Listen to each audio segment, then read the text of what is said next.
Hi, ഇന്നത്തെ story എന്താണെന്ന് വെച്ചിട്ടുണ്ടെങ്കിൽ ഒരു ചെയിൻ സ്മോക്കർ ആയിട്ടുള്ള അല്ലെങ്കിൽ സ്മോക്കിങ്ങിന് അഡിക്റ്റ് ആയിട്ടുള്ള ഒരാൾ അയാൾ ലൈഫിൽ സക്സസ്ഫുൾ ആയിട്ടുള്ള ഒരു ബിസിനസ്സുകാരനാണ്. പക്ഷേ അദ്ദേഹത്തിന് ഇത് സ്റ്റോപ്പ് ചെയ്യേണ്ട ഒരു ആവശ്യം വന്നപ്പോൾ അദ്ദേഹം സ്റ്റോപ്പ് ചെയ്യാൻ ശ്രമിച്ചപ്പോൾ അദ്ദേഹത്തിന് അത് സാധിക്കുന്നില്ല എന്ന് കണ്ടു. അദ്ദേഹം അതിൻ്റെ ഒരു ഡോക്ടറിൻ്റെ അടുത്ത് കൺസൾട്ട് ചെയ്യാൻ പോകുന്നു. ഡോക്ടർ സിമ്പിൾ ആയിട്ടുള്ളൊരു അഡ്വൈസ് അയാൾക്ക് കൊടുത്തു.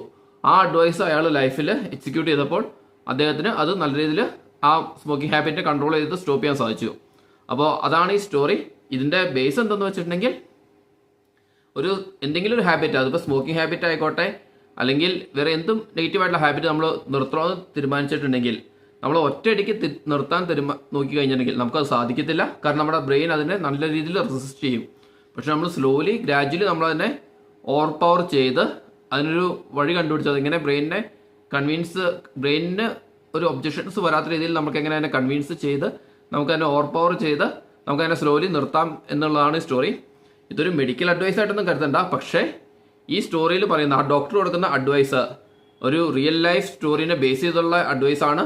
നമ്മളത് ഫോളോ ചെയ്തിട്ടുണ്ടെങ്കിൽ നമുക്ക് എന്ത് റോങ് ആയിട്ട് ഹാബിറ്റ് നമ്മൾ ചേഞ്ച് ചെയ്യണമെന്ന് വിചാരിച്ചിട്ടുണ്ടെങ്കിലും നമുക്കത് ചേഞ്ച് ചെയ്യാൻ നമ്മളെ സഹായിക്കും.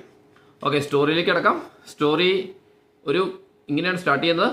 ഒരു 35 വയസ്സുള്ള ഒരു മെക്കാനിക്കൽ വർക്ക്ഷോപ്പ് നടത്തുന്ന ഒരാൾ. അദ്ദേഹം കോളേജിൽ നല്ല രീതിയിൽ പഠിച്ചു. കോളേജിൽ പഠിച്ചിറങ്ങി ഒരു കമ്പനിയിൽ ജോലിക്ക് കയറി.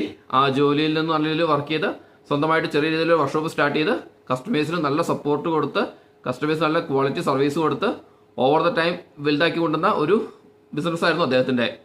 അദ്ദേഹം ആ സിറ്റിയിൽ തന്നെ ഏറ്റവും അറിയപ്പെടുന്ന ഒരു മെക്കാനിക്കൽ വർക്ക്ഷോപ്പിൻ്റെ ഓണറായിരുന്നു. നല്ല രീതിയിൽ ബിസിനസ് നടക്കുന്നുണ്ട്.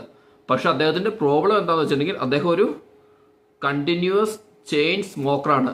അദ്ദേഹത്തിൻ്റെ കോളേജ് ലൈഫിൽ സ്മോക്കിംഗ് ചെറിയ രീതിയിൽ സ്റ്റാർട്ട് ചെയ്തു. ബിസിനസ് തുടങ്ങിയപ്പോൾ ഉണ്ടായിരുന്ന ആദ്യത്തെ കുറച്ച് കാലത്തെ കഷ്ടപ്പാടും കാര്യം കൊണ്ട് അത്യാവശ്യം നല്ല സ്മോക്ക് ചെയ്യായിരുന്നു. ഇപ്പോൾ വന്ന് അദ്ദേഹത്തിന് രാവിലെ എഴുന്നേൽക്കുമ്പോൾ ഒന്ന് സ്മോക്ക് ചെയ്യണം. അദ്ദേഹത്തിൻ്റെ ഓഫീസ് അല്ലെങ്കിൽ അദ്ദേഹത്തിൻ്റെ വർക്ക്ഷോപ്പിലേക്ക് പോണേക്കാൾ മുമ്പ് ഒന്ന് സ്മോക്ക് ചെയ്യണം. വർക്ക്ഷോപ്പ് എത്തിക്കഴിയുമ്പോൾ ഒന്ന് സ്മോക്ക് ചെയ്യണം. ഏതെങ്കിലും ഒരു വർക്ക് സ്റ്റാർട്ട് ചെയ്യണേക്കാൾ മുമ്പ് സ്മോക്ക് ചെയ്യണം. ഉച്ചയ്ക്ക് ലഞ്ച് കഴിഞ്ഞിട്ട് സ്മോക്ക് ചെയ്യണം. വൈകുന്നേരം ചായ കുടിക്കുന്നതിന് മുമ്പ് സ്മോക്ക് ചെയ്യണം. ഇനിയിപ്പോൾ ഇതിൻ്റെ ഇടയ്ക്ക് എന്തെങ്കിലും ഒരു സ്പെസിഫിക് ആയിട്ട് എന്തെങ്കിലും വർക്ക് വന്ന് എന്തെങ്കിലും കസ്റ്റമേഴ്സുമായിട്ട് എന്തെങ്കിലും ഒരു ക്ലാഷ് എന്തെങ്കിലുമൊക്കെ വന്നു കഴിഞ്ഞിട്ടുണ്ടെങ്കിൽ അന്നേരം സ്മോക്ക് ചെയ്യും. വൈകുന്നേരം വീട്ടിലേക്ക് വരെ സ്മോക്ക് ചെയ്യും. രാത്രി വീട്ടിൽ ഉറങ്ങണേക്കാൾ മുമ്പ് സ്മോക്ക് ചെയ്യും. വീട്ടിലെത്തിക്കഴിഞ്ഞ് സ്മോക്ക് ചെയ്യും.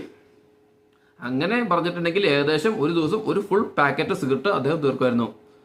അദ്ദേഹത്തിൻ്റെ ഫാമിലിയിലുള്ളവരും ഫ്രണ്ട്സും ഈവൻ അദ്ദേഹത്തിൻ്റെ മകൻ 8 വയസ്സായ അദ്ദേഹത്തിൻ്റെ മകൻ എപ്പോഴും അദ്ദേഹത്തോട് പറയുമായിരുന്നു, അച്ഛൻ ഈ സ്മോക്കിംഗ് നിർത്തണം, കാരണം അവൻ്റെ ടീച്ചർ പറഞ്ഞിട്ടുണ്ട് സ്മോക്കിംഗ് ചെയ്തിട്ടുണ്ടെങ്കിൽ ആൾക്കാർ മരിക്കുന്ന. ഇതൊക്കെ കേൾക്കുമ്പോൾ അദ്ദേഹം പറഞ്ഞിട്ടുണ്ടായിരുന്നു